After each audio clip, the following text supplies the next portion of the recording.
My name's Claire and I'm an eco-artist based here in Great Yarmouth with a socially engaged practice. I came to art as a professional artist quite late on in my career. I started off in fashion and textiles, and my creativity was always something that I did, in those tiny little margins around life. I started doing more community arts-based practice and working with groups and inviting people in, and I saw the difference that I was making to these people, and I felt that had far more value than creating artwork to hang on a wall. I'm a freelancer, and all the freelancers that I network with all had the same kind of problem that kept coming up time and time and time again. They didn't have any time to, to implement their own CPD. They didn't have any time to take care of themselves.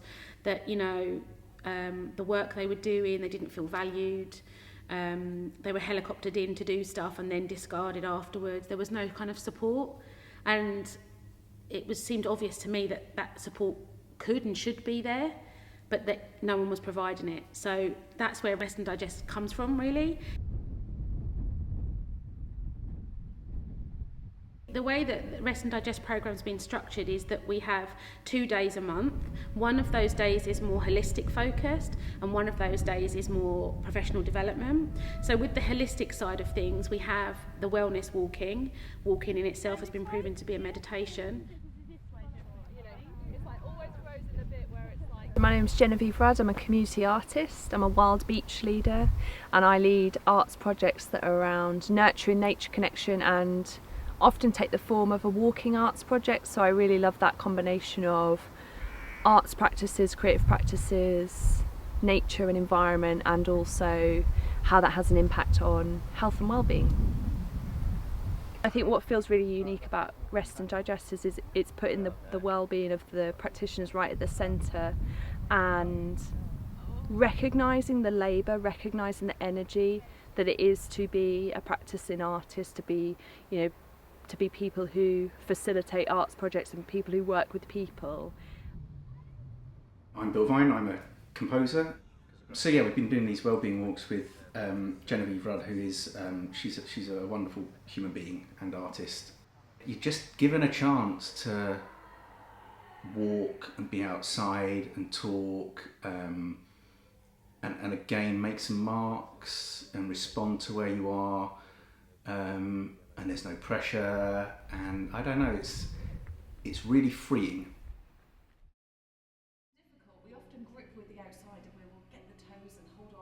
My name's Nikki and I'm a yoga teacher. Yoga for me is about time to reconnect with your body.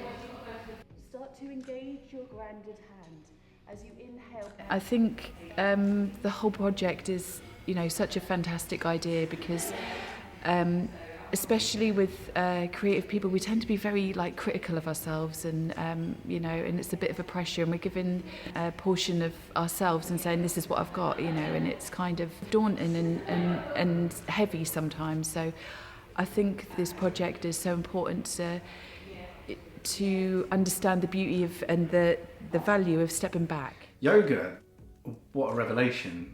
It's not really something that I've ever done before, or particularly have thought about doing, or certainly not thought, I should find the time to do that.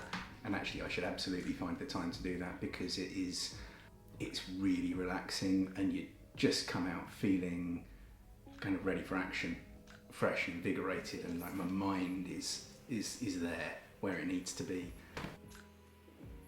Yoga helps us to live better. It allows us to, when we move our body, when we change the way we breathe, when we start to make decisions and do things consciously, it can improve our quality of life. So I guess that's what I hope to share with people. The CPD is a lot more focused around growing them as artists. So it could be that we've done sessions on communication, so like how they communicate who they are as an artist and what their vision is in terms of their practice. And if at any point it gets too much, you step in and step away. We did a session on play, so how important play is as a creative, and how often that gets neglected. So I'm Sue Part, and I run a paper mache workshop. Today, as I have felt awkward, I am not very confident making noises. I grew up with be quiet, or she's so good you didn't know she was there.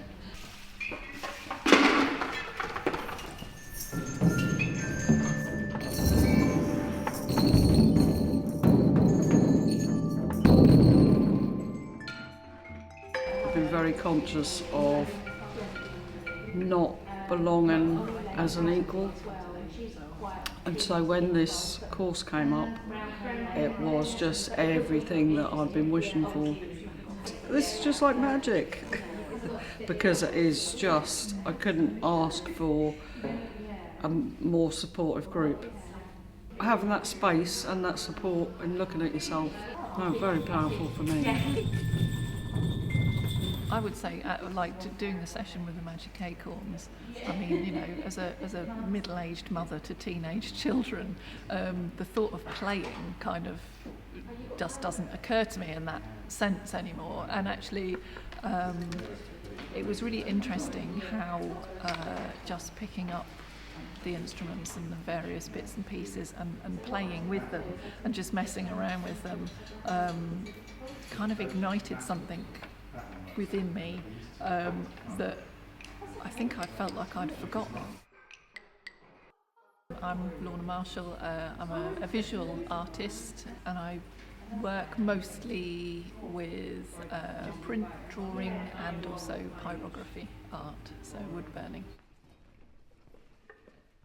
It's having that moment where it doesn't occur to you that what you're doing could translate maybe to your own kind of creative practice, but actually playing and making silly noises and sounds and things for the day almost gave me permission to think, well, I can have time in my own practice to just experiment.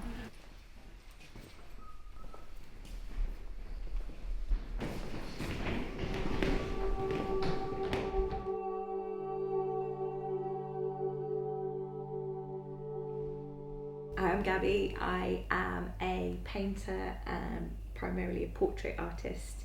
I moved to Yarmouth a couple of years ago. I started painting in lockdown times, so I was completely new to like the medium of oil painting, watercolour, gouache, that kind of thing. Yeah. I never considered myself an artist really until I started on this programme. It's encouraged me to think of myself as an artist and to keep growing as an artist. I've learned a lot about the art world, like in the time of doing this, like whether we're talking about environmentalism, whether we're talking about anti-capitalism, we're talking about working class perspectives, whatever it is, there have been all of these incredibly rich, kind of interesting conversations and supportive conversations, I think, as well. Yeah, but I mean, you could either pick the side that you really like, or They could even just hang out from the walls, couldn't they? My name's Charlie. I work with video and sound. all things in life.